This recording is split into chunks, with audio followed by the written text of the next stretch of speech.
Welcome back, Richland Center Wrestling family, for another episode of Beyond the Whistle.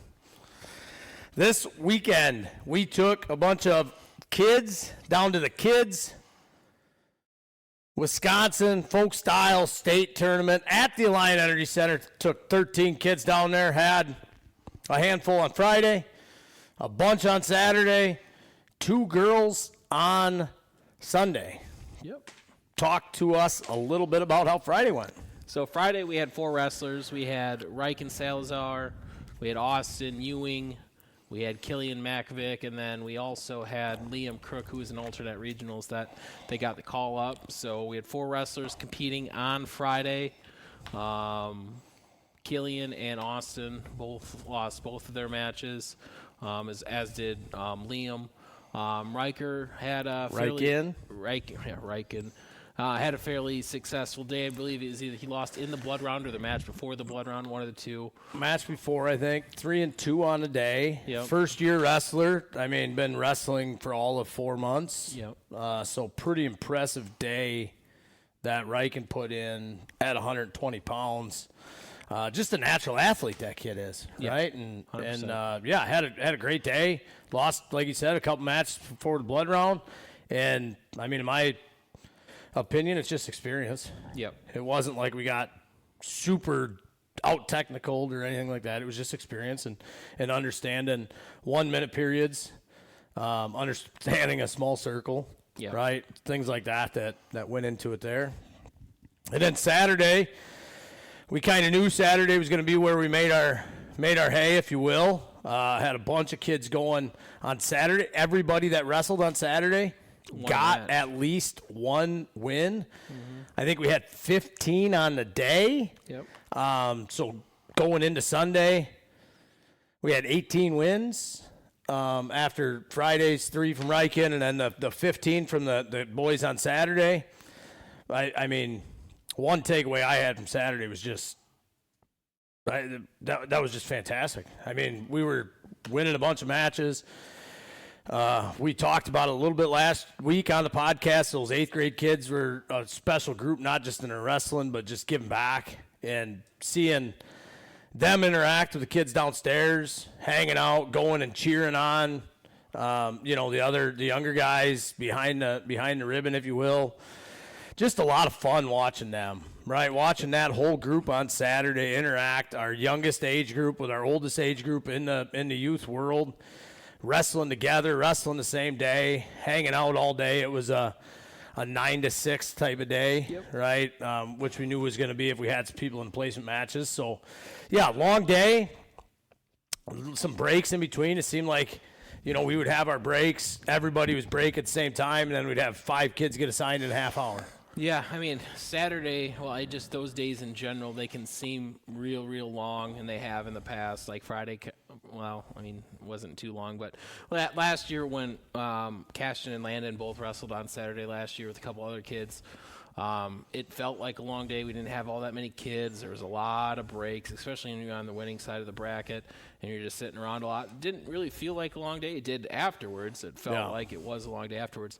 But, I mean, we were constantly, going somewhere for the most part. And I think at one point we had 2 or 3 kids from center wrestling at the same time. So, yeah, I mean, it was a great day. Caston Larson, one of those 8th graders, unfortunately, he injury defaulted. He won 1 and then lost in the quarterfinals, and then that's where he hurt up his shoulder.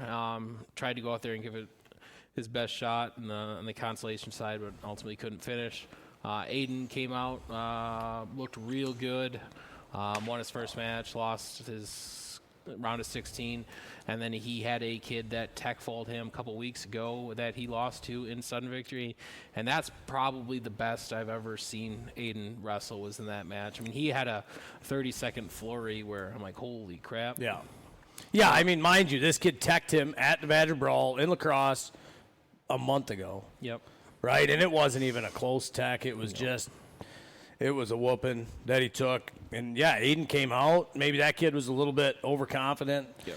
Aiden came out, held it close, put him on his back late, and tied it up. And then, I mean, that last flurry that he had in regulation there, that last 45 seconds. He was moving good, a lot of hand fighting. I've never seen him hand fight that hard, just pressure in, pressure all the time. And it went into sudden victory, and I thought there's no way this kid's taking us down. Yeah, I mean, Aiden kind of broke him there towards the end of the match. 7-point move to tie it up at the end of the third. So, right. Unfortunately, he got into a scramble position and just didn't come out on the right side of it. But heck of a day, heck of a youth career for Aiden. And then Landon as well. Landon won his first match, lost the round of 16, and then wrestled real good on the consolation side, won 2 matches. And then the match before the blood round, he lost. But, I mean, you get down to those, sometimes there's some weaker divisions, but you get up to the older kids, especially around the middle weight classes, there's not any free ones. No, so. And that kid that beat him on the backside of the bracket, he should have won that, on the championship side there probably. Then runs into a buzzsaw on that side in the quarters it would have been. But the kid that beat him on the backside of the bracket ended up in third place. And the guy that won it, that boy from Law, that was his only close match of the day. It was 8-4. We watched that match. I think Aiden was up right after that match, or maybe Cashin was. Makes sense. Cashin probably was. And yeah, that was an 8-4 match there. That those two had, so probably, and then probably the 1 and 2 in the state right there. Unfortunately, hitting the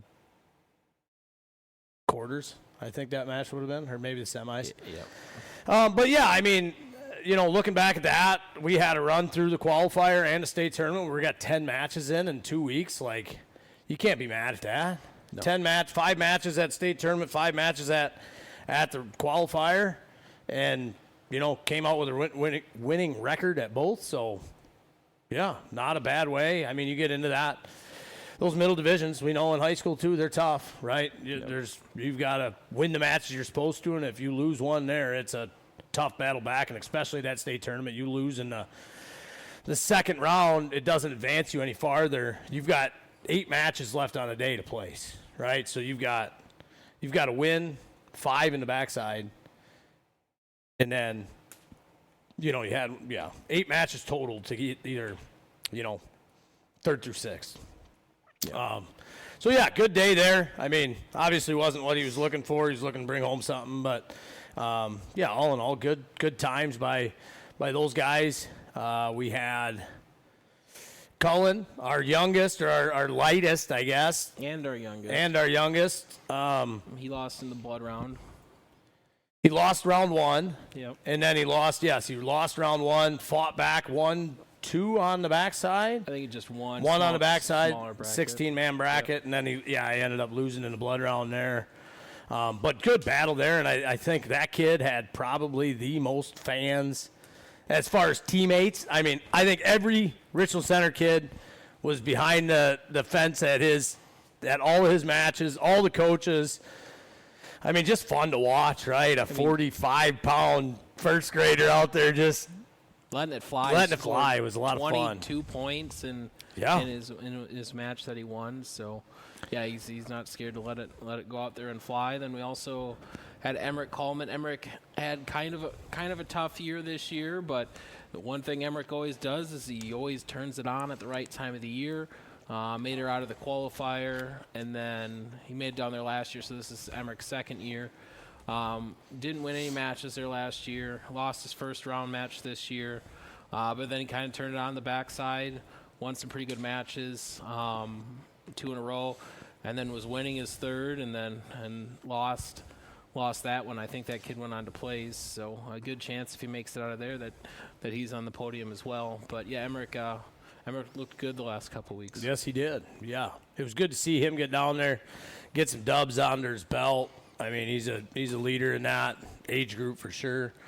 We talk about that age group too. That 3rd, 4th grade class is a big class coming through. Those 2 classes, we got a bunch of kids in, and they've got they're getting experience, some young experience, and then we had 2 make it into the semifinals, which guarantees you a place. Yep. Sebastian Schmidt and Miles Ewing both made it in. Sebastian didn't make state last year, got 4th place at qualifier. Miles Ewing lost in the blood rounds last year, so both of those guys were guys that we were looking, to score some points and win some matches down there, and they did, right? Both of them got into the semifinals. Both of them lost in the semifinals, unfortunately. So then they have that wrestle-back match, and 1-1, I guess, right? Yep, Miles won his, Sebastian lost his. Yep. Miles won the wrestle-back, so he was going for 3rd place. Sebastian lost his, so he was going for 5th place. Yep. And then they flip-flopped in their placement matches where Miles lost his placement match and got 4th. Yep. Sebastian won his placement match and got 5th. So going into Sunday, we had 2 place winners at this tournament. Still had 2 to go, but again, that Saturday crew, a bunch of wins. Yep. Right? A bunch of wins. Wasn't necessarily what we wanted all the way through, but we saw good things out of every single kid. Every kid looked good. They didn't lock up. I don't think anybody locked up from the big stage or anything like that. All things pointed in the right direction. And then Sunday, we had 2 girls. You want to talk us through that a little bit? Yep, Rayla Ronfelt, second year making it down last year. She got hurt at the last practice before state, so didn't get to wrestle, but she did qualify last year and then obviously qualified this year. And then Leanne Schmidt, she was an alternate at regionals, got the call, so she made it down too. She lost both of her matches. Rayla, she lost her first round match to, I believe, the girl that won the tournament. Right. And she was, that girl was very impressive. And then Rayla on the backside picked up 2 wins to finish. 2 wins, yep. To finish 5th. So last year we got 2 on the podium. This year 3. 3 on the podium. And I can't remember the last time we had 3 kids placed down at the state. It would have been a long time ago. Yeah, and I look at next year's state tournament, and I expect, there's a lot of chit-chat all the time about youngest and oldest. You and I have talked a lot about this. Like, we've got to find ways to win every year, not just on your oldest year. Like, obviously, some of our kids transition into the older year. Some of them are the younger year. But I still look for this group of guys that are going to be going on Saturday next year. Some of them on Friday still. I guess not in that group. We don't have any on Friday. Yeah, no. Colin would technically still be a Friday kid next year. Oh, well, second day kid, I guess. Yeah. Second day kid. But, yeah, needless to say, that group, I still look for big things next year where we can add some more placements. Get Cam Carter back next year. Cam, one of our better wrestlers in that 3rd grade class, which is a pretty good class to begin with. Unfortunately, he got hurt at the Dodgeville tournament. I would imagine Cam would have done very well. Yeah. And get Aid down there. That's another one that missed out at qualifier that you really look. And that family, they came down Saturday. Yep. And I looked over when Miles and Sebastian were wrestling their placement matches, and Mom and Dad are still sitting in the same seats they were at 9 o'clock in the morning. They were sitting right across from us watching, stayed till the very bitter end to watch these guys. When you talk back on just team and the family buying in, that is be way easier to leave than stay down in Madison until 6:30 on a that's Saturday. The success is awesome, but what really excites me the most and really gives me the most hope that we're gonna start possibly. Let's face it, being good again at the high school level is obviously outside that 8th grade class. Is that this group of 3rd through 5th grade, and even a couple of the younger parents, and they're bought in. I had parents texting us all weekend, liking our stuff on Sports U. We're posting mat assignments because everybody doesn't have flow there, so we're trying to put it on Sports U so all the parents know that are there, because they're separate, right? They're not all sitting together.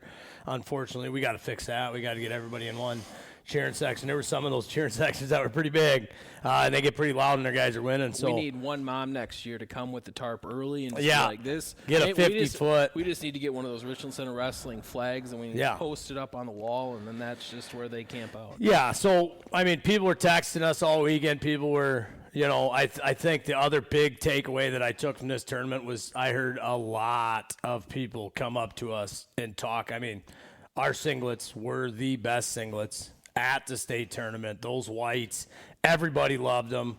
Our parents loved them. The opposing teams' coaches loved them. The refs loved them.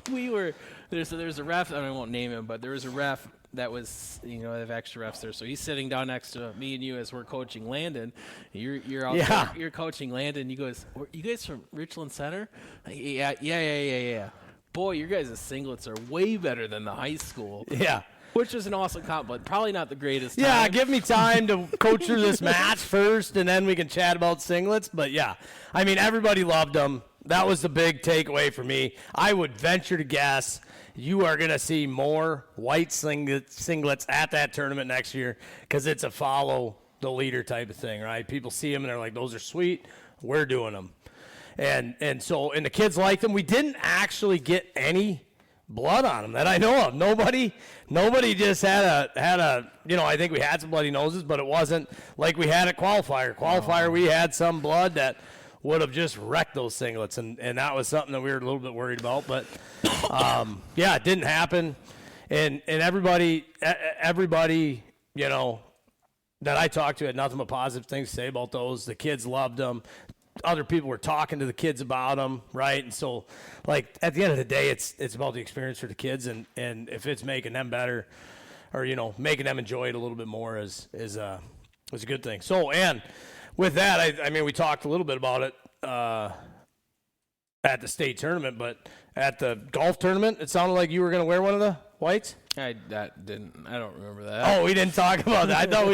I thought that's what we were talking about. That I don't know. On hole 9, you were gonna no. I tell you what, at the golf tournament next year, if we have, here we go. Listen up. Here we go. 6 place winners. 6 place winners. We got Zach in the whites on hole 9. Or are you gonna go hide on like 7? No, I'll do cartwheels around the course. I'll just move around. Yeah, if we get 6 kids, sure. Absolutely. There you go. So some stuff coming up, right? So this is going to be our last kind of regular season podcast, and then we're going to be jumping on occasionally when big things are happening. The 18th is the Richland Center Wrestling Club Freestyle and Greco tournament. We've got a WWF 16U coach coming and doing a clinic between weigh-ins and the start of that tournament. So that'll be a good time. Obviously, another fundraiser opportunity for us. We're going to need some help in the kitchen for that. We're going to need some table workers for that. We got the refs already locked down. We're going to need some admission takers. So we're going to need a little bit of help for that. So look for stuff going out on that. And then 2 weeks after that is at the turn of the month, the first and second, I believe, is the state tournament. Is the Freestyle and Greco state tournament. Is there a better, I don't know about for the kids, but for us as parents and coaches, that's the most fun tournament, isn't it?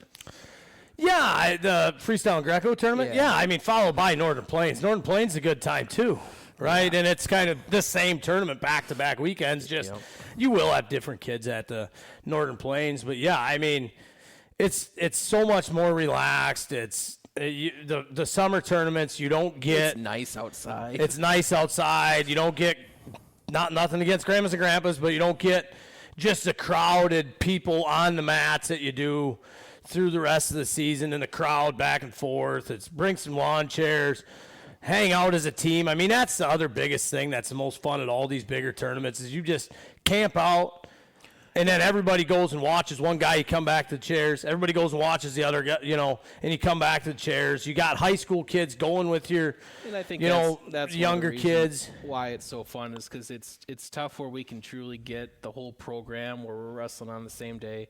I mean, obviously state you get a good amount, but now the high schooler kids. I mean, it's truly an old second grade or third grade through 12th grade. So right. we'll have the whole crew there. So. And that's good. I mean, so it's nice out. So I think last year on Friday night after weigh-ins, we lit the grills. So. Yeah. Absolutely. So yeah, that's always a fun one. Then obviously the Northern Plain after that, and then all the kids that want to be good at wrestling, they'll be down at the national tournament in June. Yep. Down in Iowa. Down in Iowa. If you're not playing ball that weekend, some people are playing ball, which is silly, but yeah. It is what it is. Yeah, so I mean, a lot of stuff coming up this summer. Obviously, a lot of opportunities. Wrestling doesn't stop for us in our house, we got a week off. Landon's on spring break, went up north this week, taking a week off, and then we'll be back Sunday night. Tuesday night, actually Monday night at Combat, and then Tuesday night back at XL. So next Monday night's going to kick off our season again for us. Take that time, enjoy it, and truly the freestyle and Greco world, the grind stops. It's all about fun. It's all about technique. For the freestyle world, it's 90% on your feet. Practices change. They get a little bit lighter, more fun. They play more games. Yeah, you might even play a little game. I would imagine. Might play some handball. A lot of handball. Yeah, so if you're looking at this cadence once a week, it's going to change a little bit. We probably will not do one until after our probably do one after our tournament, and then before state, and then probably one apiece after state and Northern Plain. Yeah. And then probably a little bit of break until June sometime. But yeah. So obviously we'll talk about stuff on the Facebook still. We'll be asking for some volunteers on SportsU and Facebook. If you're around, and again, even if you're not if you're a newer wrestler and you don't really understand what freestyle and Greco is, and you haven't even practiced, show up, right? It's still show up to at least our freestyle and Greco tournament. They do it. It's based on, your skill level for as much as we can. We try to get your skill level, close matched up with other guys or gals that are skill level. We've got girls divisions. We've got obviously all the boys divisions, and then boys Greco. If girls want to do Greco, they can do Greco, but it would be against the boys, right? Yep. There isn't a true girls Greco division anywhere. Good times coming. We look forward to seeing everybody in a couple weeks at our tournament on the 18th. And you got any parting? 6 wrestlers placing across the club, whether that's high school or kids. 6, and Zach is in a singlet at the golf tournament in 2027. 6 placers or 40 wins, either or. Or 40 wins in youth world, too? At youth, so yeah. Oh, youth state, or at state in general. Yep. Or All-Americans at, do we count those as 2 state? What do we do if we get, an All-American at preseason nationals, or, what do we do there? We have a lot of time. We'll work that out. But so obviously, we've had a lot of fun doing this for you guys. Hopefully, you guys have enjoyed the weekly ones. Obviously, we're going to be taking a little bit of a hiatus here for a little bit. Wrestling freestyle and Greco is optional. It's not mandatory. But so is having success in winning matches. That's also optional. There you go. You heard it here first, folks. Join us next time. Bye.